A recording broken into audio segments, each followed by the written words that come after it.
tries to tell him this can't be. Jesus rebukes his friend and tells him he's not seeing the kingdom angle. He tells all who are gathered, if any want to become my followers, let them deny themselves, take up their own cross and follow me. For those who save their life will lose it, and those who lose their life for my sake, and for the sake of the gospel, will save it. It is the way of life. Now, right after this passage, I think Jesus needs some alone time and some time to be with God, and so he goes up the mountain to pray. But this time, he brings Peter, James, and John. And up there on the mountain, Jesus is transfigured before them, becoming a dazzling white. The disciples are terrified. A cloud descends, and they hear this voice, "This is my Son, marked by my love. Listen to him." Now, when they go down the mountain, Jesus tells them sternly, "Don't talk about this until after I rise from the dead." And then they ask him about Elijah. Elijah has to come first, as the scribes say. I said, well, actually, Elijah's already come, and he's going to resolve all things. Next in the scripture, there's a healing. Someone brings a sick child to the disciples to be healed. The disciples can't do it. Jesus comes upon the crowd. He's exasperated. He tells, "You faithless generation, how much longer must I be with you?" The boy's brought to him. The boy goes into a seizure. He starts foaming at the mouth. Jesus asks his dad something about it. So the father begs Jesus to heal him. And of course, Jesus says, "Well, if you're able, all things can be done for the one who believes." And the dad cries out, "Oh, I believe, help my unbelief." The crowd comes to investigate. Jesus commands the spirit to come out of him, and the boy is healed. When asked why the disciples could not cast it out, Jesus tells them this kind only comes out through prayer. And that story of the healing is right before this passage, which we have today. Marilyn? This is from Mark 9, 30 to 37. They went on from there and passed through Galilee.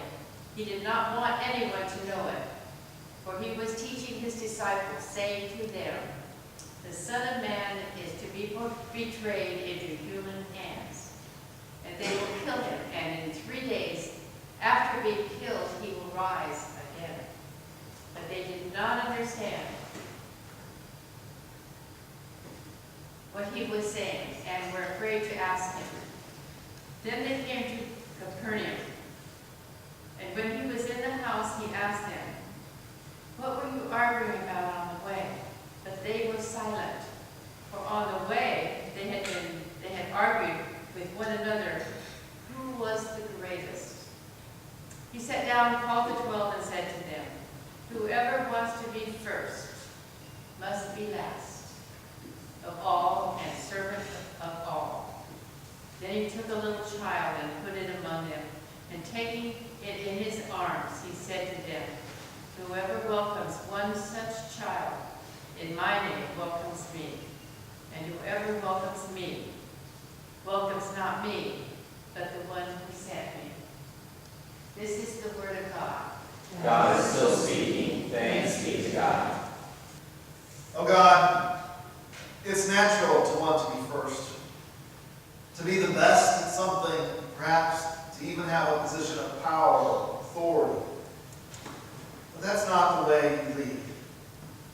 Let us know the power of grace and humility and service.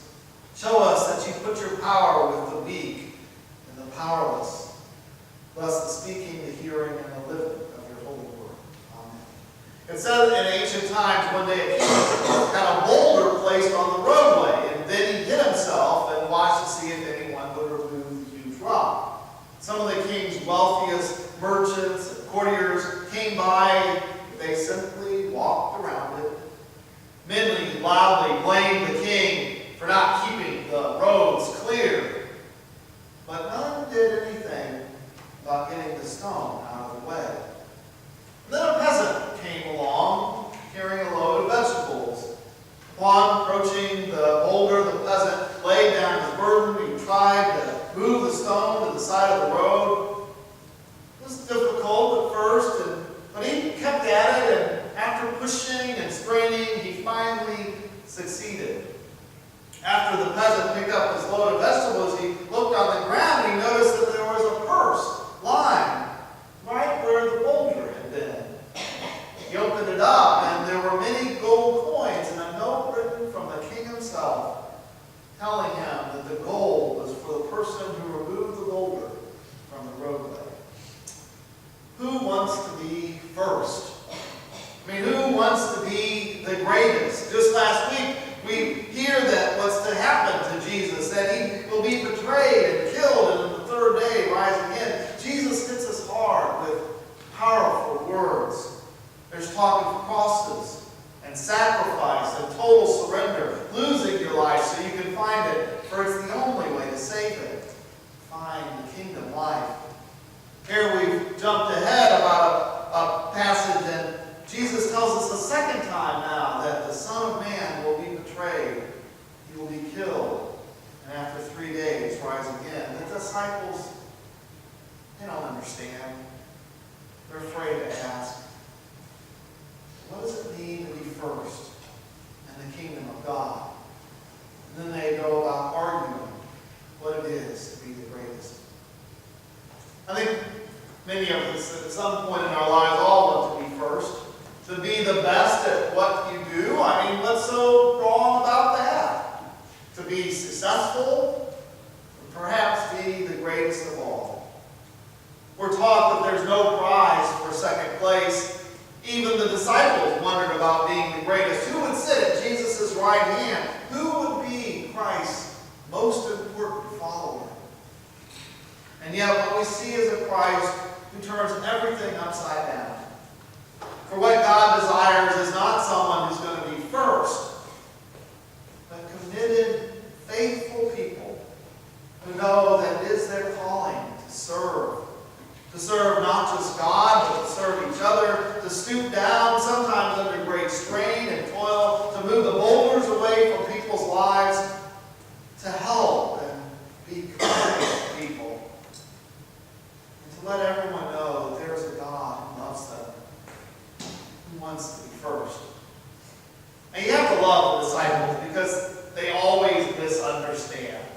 They're difficult, they have difficulties at times. A lot of times even their own failure and mistakes. I like to see that because it reminds me that they are real people. They're like you and me, they're ordinary, who encounter this extraordinary person in Jesus Christ. Coming face to face with God's number one servant, they struggle to understand what it means to follow Christ and to serve God, just like the rest of us. This is now the second time Jesus has pulled the disciples aside, telling them he's going to suffer and die. And like before, the disciples, they seem to get everything wrong. Before it was Peter in the spotlight, but this time they all share the blame. Not only does it show their human weakness, but it gives Jesus a way of teaching us, all of us, what is important for the Christian faith and who really is first in the eyes of God. One of the greatest things is that Jesus never gives up on his disciples. He teaches them and keeps teaching them about discipleship. And although they are sometimes confused, sometimes he even has to chastise them, Jesus never abandons them. He's always nurturing them and wants them to see the big picture of what God is really after. Because Christianity is more than just what the crowds see. Christ is bigger than even simply the healings and the miracles and the wisdom sayings. Because Jesus is teaching them it is a way of life. A way filled with sacrifice and service to God and service to neighbor. And even in the end, even with all their mistakes and misunderstandings, even with Peter's denial and Thomas's doubt, Jesus leaves his ministry in the hands of his disciples. And ultimately, in our hands as well. That we are to be the body of Christ and to further Christ's ministry and mission in the world. I think about servants. And we are to strive always to be servants. There's a story about a kid way back. I wasn't probably even more back here, but 10-year-old boy went to a coffee shop and wanted to buy some ice cream. I say that because he asked how much an ice cream sundae is, and the lady says, well, it's 50 cents. The boy takes out his pocket, he studies some of his coins, and he's like, well, how much is a plain dish of ice cream? By now, there were all these people waiting for these tables, and the waitress, serving this little boy was growing impatient. Well, it's 35 cents. The little boy counted his coins again. I'll have a plain ice cream, he said. So the waitress brings back the ice cream, doesn't really put the bill on the table, doesn't really think about that much about it, and walks away. The boy eats by himself, finishes his ice cream, pays the bill, and then leaves. But when the waitress comes back, she starts to cry. And she wipes down the table because there, placed neatly beside the empty dish, are 2 nickels and 5 pennies. He couldn't have the sundae even though he actually had 50 cents in his pocket because the little boy had to have enough left to give the waitress a tip. The waitress, 15 cents. Still, she probably earned a greater tip in her life because she was able to peek into the heart of a person who understood the value of service, of being a servant. This boy knew the waitress had worth and that her job was a service. As we look to Christian discipleship, we know that the road can be difficult. That's why Jesus tells us these passages and talks in grandiose about surrender and sacrifice. It is hard at times to serve others because it costs something of us. But we must never forget that God's love is for all people.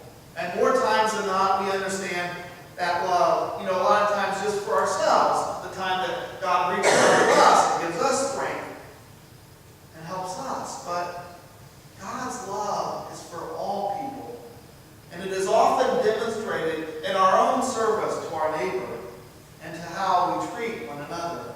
Because God values every single one of us. So too, we should value others. Jesus tells us, whoever wants to be first must be last of all and servant of all. We're not called to a glamorous life full of notoriety and fame, full of worldly successes and remarkable achievements. We're called to serve. That can be so hard to do. At times, everything in life seems to tell us the contrary. But God continues to remind us that the greatest service to Christ that we can do is to one another, to give our resources and our time and to give of our lives. As an example, Jesus then places a child in the midst of the disciples. And he tells them, whoever welcomes one such child in my name welcomes me. And whoever welcomes me welcomes not me, the one who sent me. Now, I think when we see this picture, a lot of times in our mind, we picture a kind of romantic scene that's often depicted on some of the paintings of Jesus blessing the children, It's like the children come straight out of Precious Moments. They're innocent and precious. They're all nestled around the shepherding Jesus. That image may have worked for a while, but it's really not realistic. I think the metaphor is better if you think of the kid as some screaming brat as he's holding and trying to keep still. But anyway, in the time of Jesus, though, the reason that metaphor might be how we understand the scripture, but back then, the disciples would have got it. Because the point that Jesus was making, that this child was totally powerless. Children were nobody back in that day. They were a burden. And so to put this child in their midst, they represent total lack of power, vulnerability, and weakness. And so putting this child says, this is who you must welcome. Jesus is trying to teach the disciples the kind of risk involved in following Christ and the kind of commitment, the kind of willingness to enter the role of a vulnerable servant of God.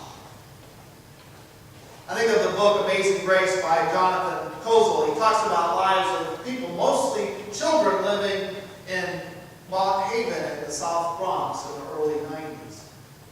The living conditions are atrocious.